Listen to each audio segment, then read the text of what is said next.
All right, folks, Christmas is over, and I drank a lot, and I slept a lot, and I ate way too much. I took about 2 weeks off my project here and spent a lot of time with my family, and I'm ready to get back at it. Set a meeting up with a friend. He's going to help me press on some new bearings. He's got a big hydraulic press, which I do not have here. I don't have room for it. I'd like to own one, but I'm fighting for space. So what we've got is we had to order in new bearings, and I'll talk about that. Dealt with a local bearing shop. I asked for higher quality. I chose SKF bearings. I got a couple of wrong ones, so I want to verify what fits in my 1938 Plymouth transmission. The input shaft bearing that goes on the pinion here goes on this piece here. You can see the snap ring here. That's what kind of helps hold it and replace and retain it.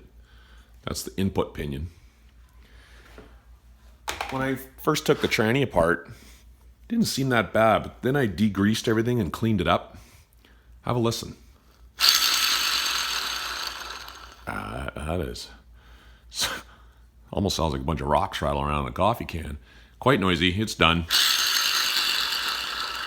So that is pressed on the shaft here. There's a snap ring. We're going to slide that off the shaft with my buddy's hydraulic press and push a new bearing on. The part number for the input shaft bearing was an SKF, can you read that? 207ZNR or ZNR, depending on how you pronounce it. And this is a good one. This one says somewhere on it that it's made, oh, there it is. Made in the USA. I like that. I prefer that. There's our bearing. Sealed on one side, exposed on the other side. This would be the output shaft bearing. Part number 6207-2 Zulu. Made in Malaysia. SKF.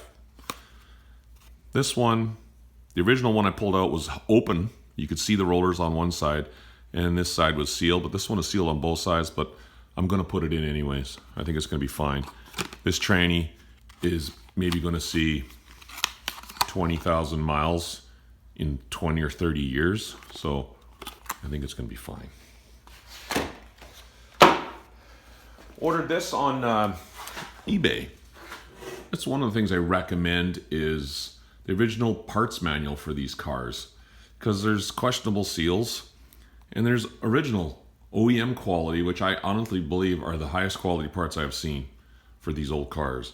I have ordered some aftermarket parts and they've been okay, but for similar money, actually, in some instances, the same amount, you're going to get an original quality Chrysler part. And I mean, the car has been running. It's 80 something years old now. What is it? It's like 82 years old, and the parts last. So I'm gonna try and find OEM original wherever I can. This one says Chrysler Corporation Canada, made in made in Detroit, Michigan. I love it. That's where the car came from. Part number 600420. That is the output seal. Original, just like the one that came out. Inside here, we got a spring, and we want to be careful when we install that. And there's a leather, kind of a cup. That'd be rubber inside there, but then over here, there's like a felt lining of some type. Some kind of a wiper, I guess.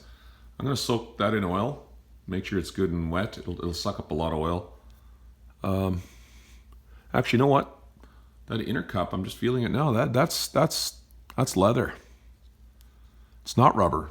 It's leather as well. You can see two different types of material. This side is like a felt, and this side is a hard pressed leather. I'm going to soak that in oil. We want to soften that up. Make sure it's good and soft. Press in new bearings. That is the park brake housing. That's going to be pressed in there. My buddy's press, and then the seal goes on this side. What else can I tell you? Park brake housing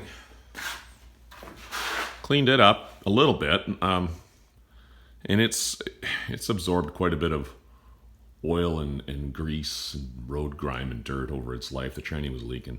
So that's going to be sent out and relined. I'm going to send it over to a guy over in my area here in Kelowna, British Columbia, Canada. I was told he does a good job relining these. So I'm going to do that. And the Park Bake drum.